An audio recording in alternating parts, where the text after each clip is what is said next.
നിങ്ങളുടെ favourite shows ഇനി ഒരിക്കലും മിസ്സാവില്ല. ഇപ്പോൾ C5 കാണും നിങ്ങളുടെ ഫേവറേറ്റ് ഷോസ് തികച്ചും സൗജന്യമായി. ചില കാര്യങ്ങൾ നമ്മൾ ചിന്തിക്കുന്നതിലും ഉപരിയായി വിധി തീരുമാനിക്കും.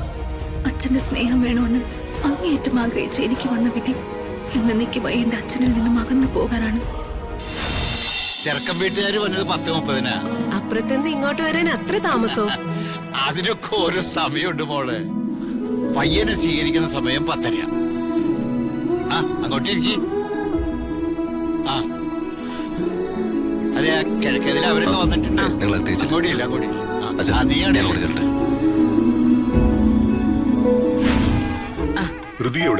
ചേച്ചി മുറിയിലുണ്ട് വല്യച്ച.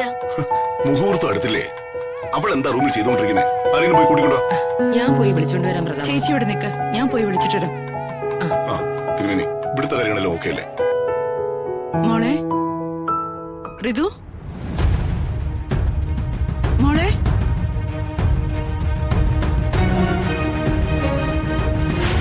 അമ്പലത്തില് വർമ്മ സാറ് ഋതികമ്മയുടെ ഉണ്ടായിരുന്നു.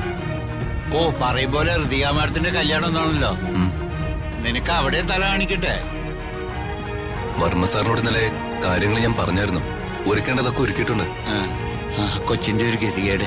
ഏതോ നല്ല കുടുംബത്തിൽ ചെന്ന് കയറേണ്ട കുട്ടിയാ. ഞാനും അത് തന്നെയാണ് ആലോചിക്കുന്നത്. ഈ ബന്ധം വേണ്ടെന്ന് വെക്കാൻ ഞാൻ മാഡത്തോട് പലവട്ടം പറഞ്ഞു. പക്ഷെ അച്ഛൻ തീരുമാനിച്ചതല്ലേ നടക്കട്ടെ എന്നാണ് ഋതിക മാഡത്തിന്റെ പിടിവാശി. ഇതാണ് തലയിലെഴുത്തെന്ന് പറയണത്. തല കുത്തി മറിഞ്ഞാലും തല വടിച്ചു കളഞ്ഞാലും തലയിലെഴുത്ത് മാറാൻ പോടില്ല. ഞാനും കൂടി അല്ലട്ടെ. കല്യാണത്തിന് മുമ്പ് ഒരു പന്തിയെങ്കിലും വിളമ്പണം. ഇല്ലെങ്കിൽ കല്യാണം കഴിയുമ്പോ വലിയ തിരക്കാവും. മോളെ ഋതു, ഋതു,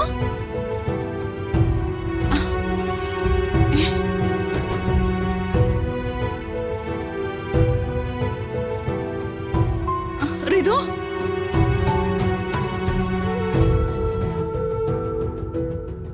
അവിടുത്തെ കാര്യങ്ങളിൽ ഓക്കെ അല്ലേ? പ്രതാപേട്ട, ഋതു റൂമിലില്ല.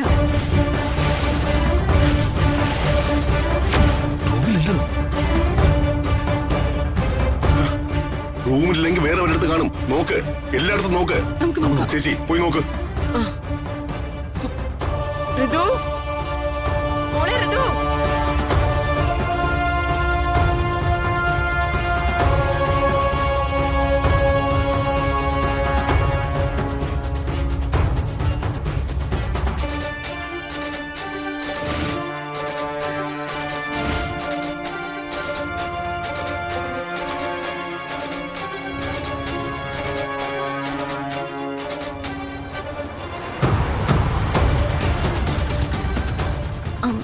ചേട്ടാ, ആ ബസ് സ്റ്റാൻഡ് വരെ.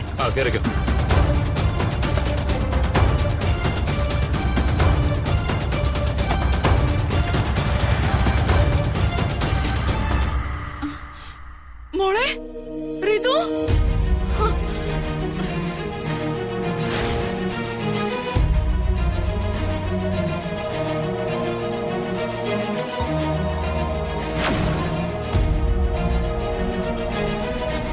പ്രതാപേട്ട, ഇത് ഏറ്റവും പ്രിയപ്പെട്ട എന്റെ അച്ഛൻ എന്നോട് ക്ഷമിക്കണം. ഇത്ര ആലോചിച്ചിട്ടും എനിക്ക് ദീപകമായുള്ള ഈ വിവാഹത്തിനോട് പൊരുത്തപ്പെട്ടു പോകാൻ സാധിക്കുന്നില്ല. അച്ഛന്റെ സ്നേഹത്തിന് വേണ്ടി ഒരുപാട് കൊതിച്ചു വളർന്ന് അവസാനം അത് കുറച്ചെങ്കിലും കിട്ടിത്തുടങ്ങിയ ഈ സാഹചര്യത്തിൽ തന്നെ അച്ഛനെ നിഷേധിക്കേണ്ടി വരുന്നത് എന്റെ ജാതകദോഷമാണോ എന്ന് എനിക്കറിയില്ല. അച്ഛന് വാക്കാണ് വലുതെന്ന് എനിക്കറിയാം. പക്ഷെ അച്ഛനെ എതിർക്കാനുള്ള ശക്തി എനിക്കില്ലാത്തത് കൊണ്ട് തന്നെ ഞാൻ ഇവിടെ നിന്നും പോകുന്നു. ഇതൊരിക്കലും അച്ഛനെ അപമാനിക്കാനോ മര്യാദക്കുറവ് കൊണ്ടോ അല്ല. ചില കാര്യങ്ങൾ നമ്മൾ ചിന്തിക്കുന്നതിലും ഉപരിയായി വിധി തീരുമാനിക്കും. അച്ഛന്റെ സ്നേഹം വേണമെന്ന് അങ്ങേയറ്റം ആഗ്രഹിച്ച് എനിക്ക് വന്ന വിധി എന്നേക്കുമായി എന്റെ അച്ഛനിൽ നിന്നും അകന്നു പോകാനാണ്. ജീവിതത്തിൽ ഒരിക്കലും ഇനി എന്റെ അച്ഛന്റെ മുമ്പിൽ വന്ന് നിൽക്കാൻ സാധിക്കുമെന്ന് തോന്നുന്നില്ല.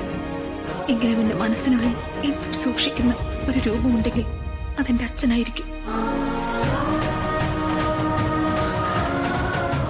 അനുഗ്രഹിക്കാൻ കഴിയില്ലെങ്കിലും ശപിക്കരുതെന്ന് അച്ഛന്റെ മകൾ ഋതിക. എന്താ പ്രതാപ?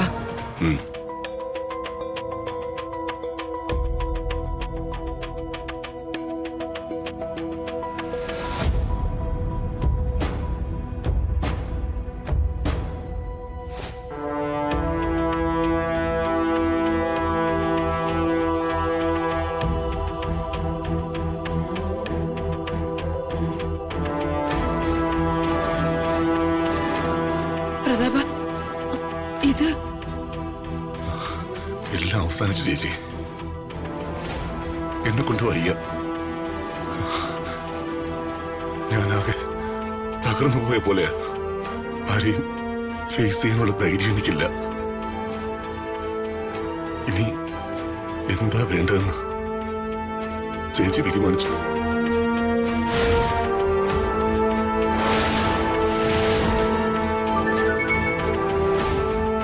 ഹലോ യമുന മാഡം, എന്താ വിളിച്ച്? അവിടുത്തെ ചടങ്ങെല്ലാം കഴിഞ്ഞോ? ചടങ്ങൊന്നും നടന്നില്ല. ഇവിടെ എല്ലാം മുടങ്ങിയിരിക്കുക. മുടങ്ങിയിരിക്കുന്നു? ഋതിക മോളെ കാണാനില്ല. ഒരു കത്ത് എഴുതി വെച്ചിട്ട് അവൾ എങ്ങോട്ട് പോയി. എങ്ങോട്ടോ പോയെന്നോ? എങ്ങോട്ട്? അറിയില്ല. രാജു ഒന്ന് അന്വേഷിക്കേ, വൈകരുത്. ആ ശരി, ഞാൻ ഇപ്പൊ തന്നെ ഇറങ്ങാം മാഡം.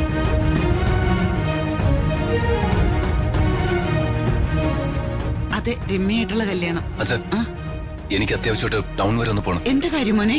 ആരെ വിളിച്ചത്? സംസാരിച്ചിരിക്കാൻ സമയമില്ല. എല്ലാം ഞാൻ വന്നിട്ട് പറയാം. അല്ല രാജുവേ, വേഗം വരണേ, മുഹൂർത്തം തെറ്റിക്കരുത്. ആ ഉടനെ വരാം. ആ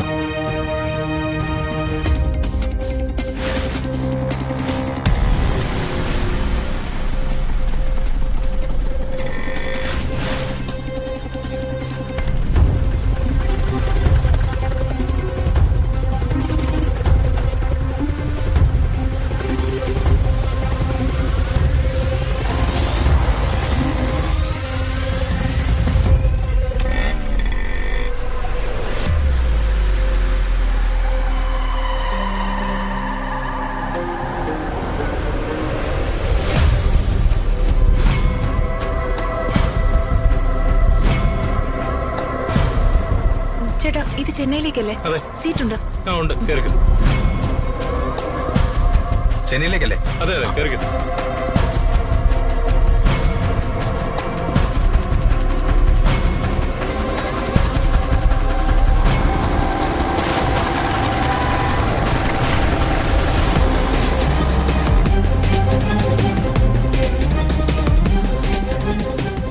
കല്യാണം മുടക്കാൻ വേണ്ടി തന്നെയാ ഈ സമയത്ത് അവള് പുറപ്പെട്ടു പോയത്. അവള് എല്ലാവരെയും വെട്ടികളാക്കിയല്ലേ പ്രതാപ? ഇതിന്റെ പേരിൽ നിനക്കുണ്ടാകുന്ന മാനക്കേട് അത് ചെറുതാണോ? മകളെ പോലും നിയന്ത്രിച്ച് നിർത്താനാവാത്ത മന്ത്രി എന്ന് പറഞ്ഞ് നാട്ടുകാര് പരിഹസിക്കില്ലേ?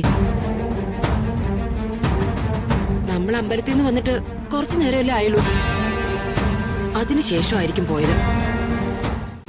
ഡൗൺലോഡ് ചെയ്യൂ C5 ആപ്പ്. കാണൂ എല്ലാ എപ്പിസോഡുകളും സൗജന്യമായി.